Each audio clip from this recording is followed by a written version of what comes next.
Imam Nawawi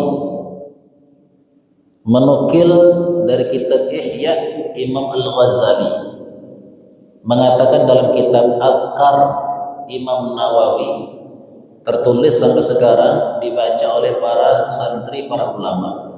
Beliau mengatakan dalam kitabnya, ghibah, menggunjing, ini perbuatan yang ringan di lidah, besar di sisi Allah, dan hampir setiap manusia tidak selamat darinya. Bagaimana bisa selamat? Menggunjing bisa dari ucapan seseorang, bisa dari tulisan seseorang, bisa dari isyarat badan seseorang. Tentang apa? Tentang fisik seseorang, tentang keduniaan seseorang, tentang agama seseorang. Sabbih isma rabbikal a'la alladhi khalaqa fasawwa. Bismillahirrahmanirrahim. Assalamualaikum warahmatullahi wabarakatuh.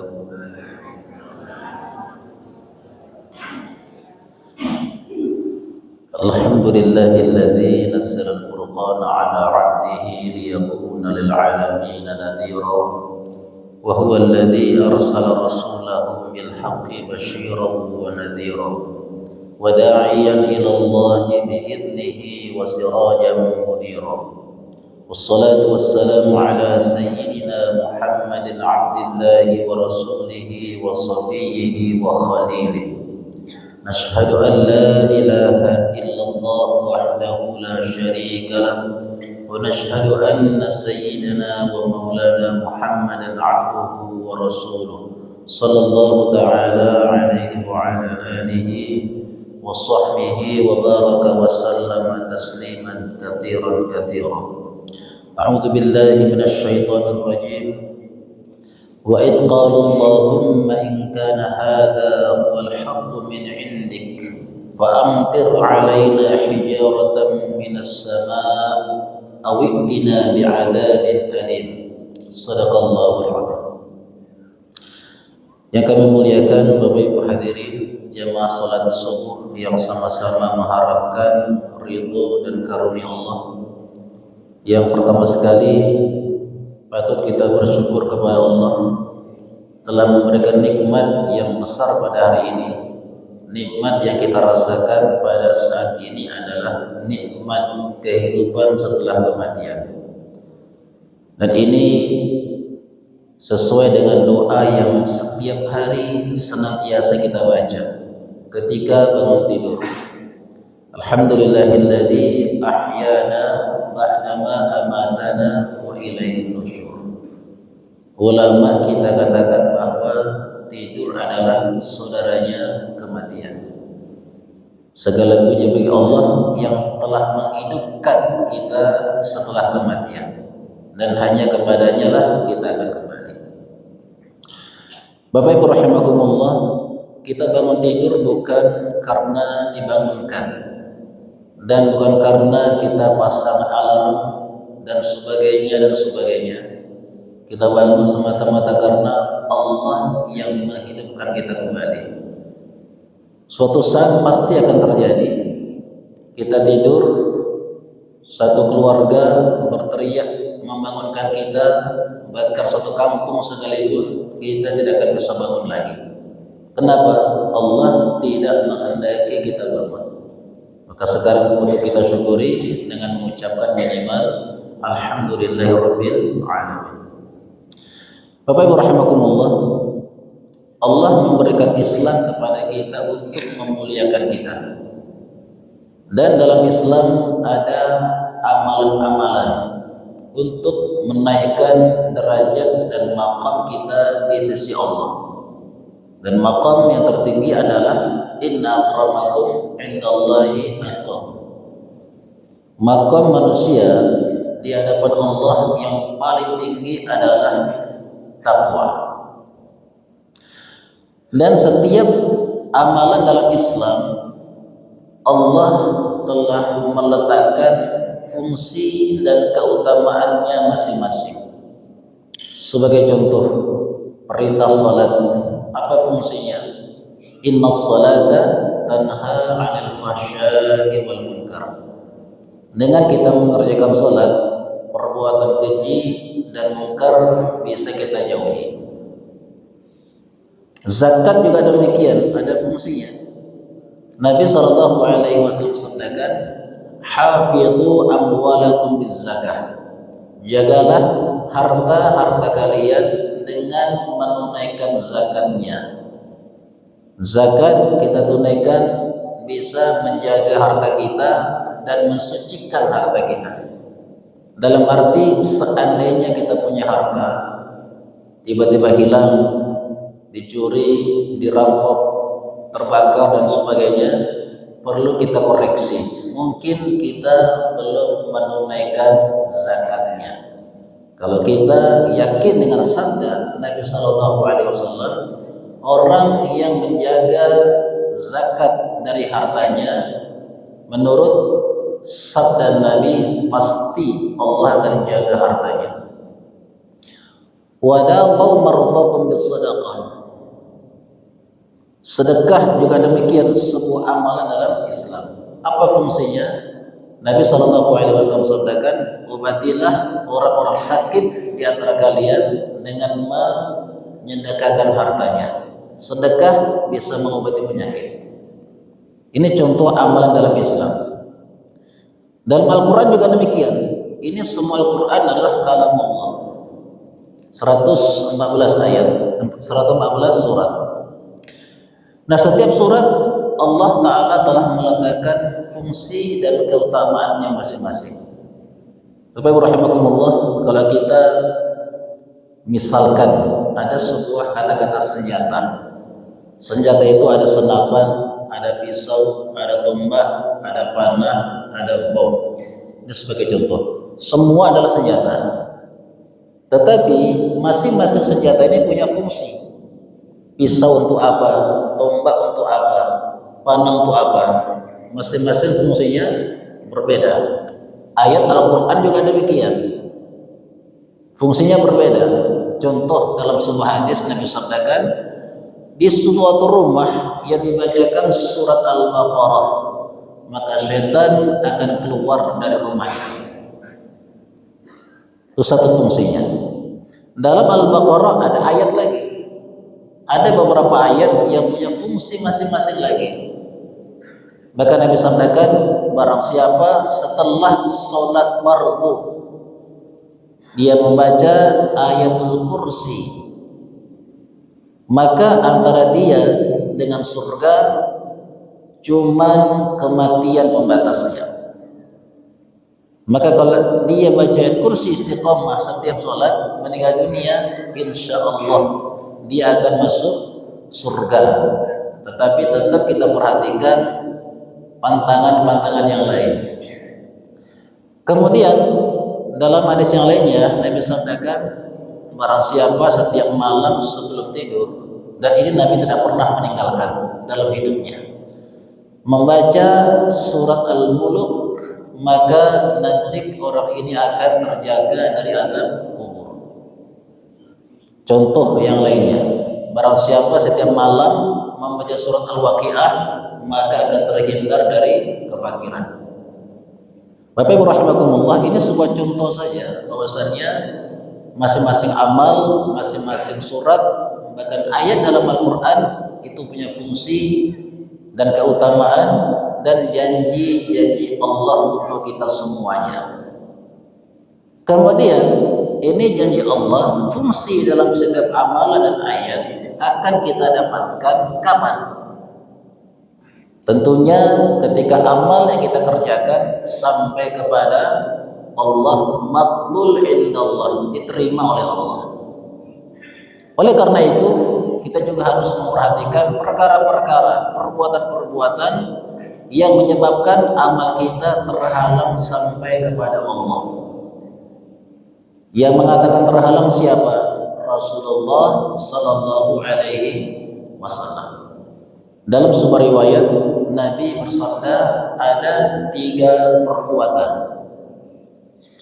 Kalau salah satunya ada dalam diri kita, amal kita belum sampai kepada Allah, masih terhalang lagi. Apa kata Rasulullah dalam sebuah hadis? Inna li abwabis samai hijaban. Sesungguhnya di pintu-pintu langit itu terdapat hijab, terdapat tirai. Mana pintunya? Allah yang tahu. Gaib. Hanya Allah, para rasulnya, dan malaikat yang tahu. Nah, itu hijab di langit yang menutup pintu-pintu langit. Fungsinya apa? Kata Rasulullah, yang pertama adalah yuradduna a'mala ahdil hasad, akan menghalangi amal seseorang yang dalam hatinya terdapat sifat hasad, iri ataupun dengki. Ini penyakit yang kronis, kalau kita bisa katakan penyakit kronis, kanker hati. Kenapa bahaya? Kenapa bahaya? Nabi pernah bersabda, iyyakum wal hasad, jauhilah oleh kalian penyakit hasad, perbuatan hasad. Kenapa? Fa'inal hasad, karena sesungguhnya hasad ta'kulul hasanat, akan memakan kebaikan-kebaikan amal kita. Kama ta'kulun narul hatab, sebagaimana api memakan kayu bakar, habis amalan kita. Sudah habis, terhalang di langit lagi. Itu yang pertama. Yang kedua, yang menghalangi amal seseorang adalah itu tirai menghalangi ahlul ghibah, orang yang suka ghibah. Artinya apa? Menggunjing. Ini perbuatan yang nampaknya sepele tapi berat di sisi Allah. Imam Nawawi menukil dari kitab Ihya Imam Al-Ghazali mengatakan dalam kitab Adhkar Imam Nawawi, tertulis sampai sekarang, dibaca oleh para santri, para ulama. Beliau mengatakan dalam kitabnya, ghibah, menggunjing, ini perbuatan yang ringan di lidah, besar di sisi Allah, dan hampir setiap manusia tidak selamat darinya. Bagaimana bisa selamat? Menggunjing bisa dari ucapan seseorang, bisa dari tulisan seseorang, bisa dari isyarah badan seseorang. Tentang apa? Tentang fisik seseorang, tentang keduniaan seseorang, tentang agama seseorang. Contohnya apa? Kalau tentang fisik, mungkin ada teman-teman kita yang agak tinggi postur tubuhnya. Sambil canda kita katakan, dia seperti tiang listrik. Agak pendek, dia goncang. Mohon maaf, agak hitam mungkin, seperti kuali. Ini contoh. Kemudian tentang keduniaan seseorang. Contohnya apa? Mungkin kita punya teman yang kalau makan itu banyak. Kita bicarakan, si fulan itu rakus. Mungkin ketika tidur dia ngorok, dia tukang ngorok itu. Itu tentang keduniaan seseorang. Menggunjing juga. Tentang keagamaan seseorang. Mungkin ada seseorang pernah mencuri perbuatan buruk.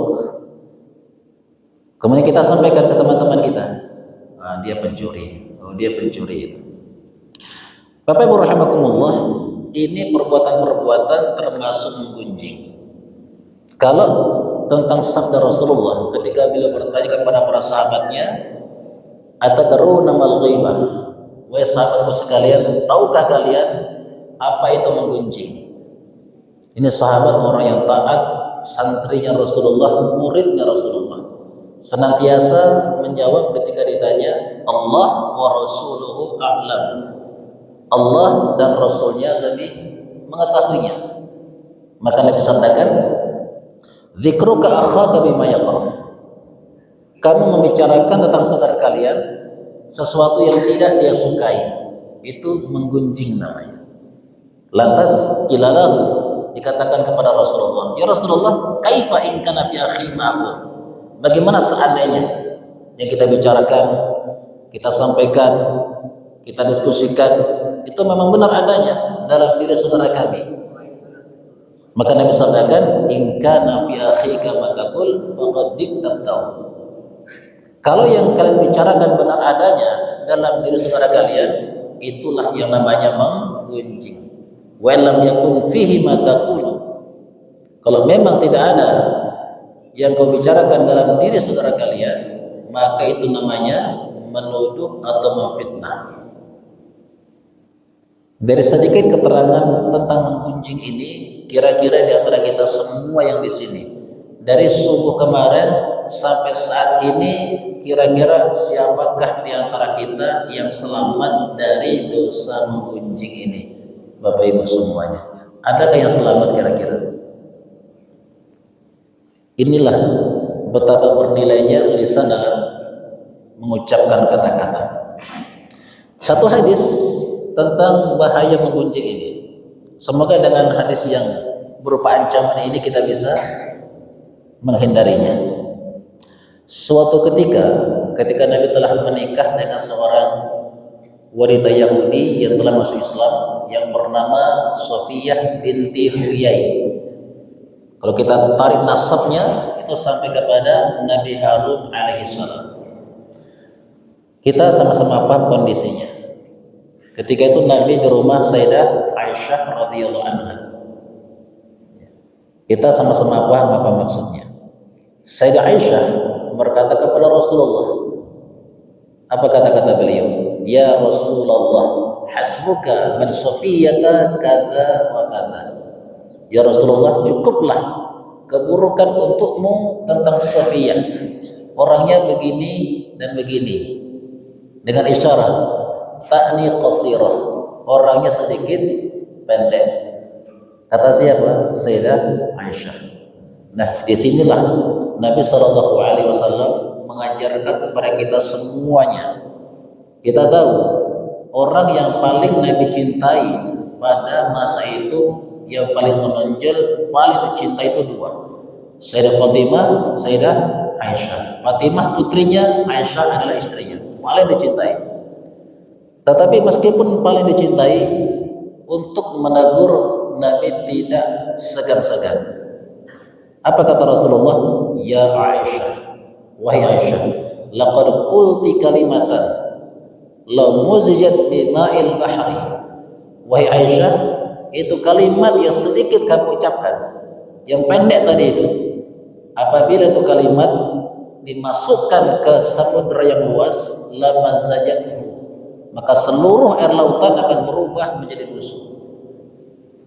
Sedikit kata-kata. Meskipun paling dicintai, Nabi tetap menegur. Ini pelajaran. Kalau kita sayang sama anak, suami sayang sama istri dan sebaliknya, kalau ada kesalahan jangan dibiarkan, ditegur demi kebaikan. Itu namanya tanda sayang di dunia untuk akhirat. Bapak Ibu rahimakumullah. Kemudian yang ketiga, itu hijab ataupun tirai di langit menghalangi orang yang dalam hatinya ada sifat kibar, sombong atau takabur. Sifat sombong sifat yang bahaya. Kenapa bahaya? Nabi sampaikan, la yadkhul jannah man kana fi qalbihi mithqal dzarratin min kibrin. Tidak akan masuk surga, kata Rasulullah. Tidak akan masuk surga. Bayangkan, siapa? Orang yang dalam hatinya ada sifat takabur meskipun sebesar biji dzarrah. Apa itu sombong? Batalul haq wa qamtun nas, menolak kebenaran dan merendahkan manusia. Satu kisah singkat tentang sombong ini. Zaman Nabi ada seorang pemimpin Quraisy yang bernama Amr bin Hisham. Namanya Abdul Hakam, orang yang paling bijak dalam memutuskan perkara. Ia kemudian diberikan nama Abu Jahal. Kenapa? Abu Jahal paham Nabi benar, Nabi jujur, tetapi menolak. Bahkan lebih bodohnya lagi, sebelum terjadi perang Badar, Abu Jahal dengan beberapa orang yang lainnya datang dekat Ka'bah dan berdoa. Doanya Allah abadikan dalam Al-Quran. Ini doa jangan sampai kita baca. Memang doa, tapi jangan sampai kita tiru doanya. Apa doanya? Wa id qala Allahumma, Dan ingatlah ketika mereka berdoa berkata, Allahumma anzil alaina hijaratan minas sama. Ya Allah, turunkanlah ke atas kami batu, hujan batu dari langit. Awitina bi'adzabin alim. Mohon maaf, tertinggal tadi ayatnya. Wa qala Allahumma in kana hadza wal haqqu min indik.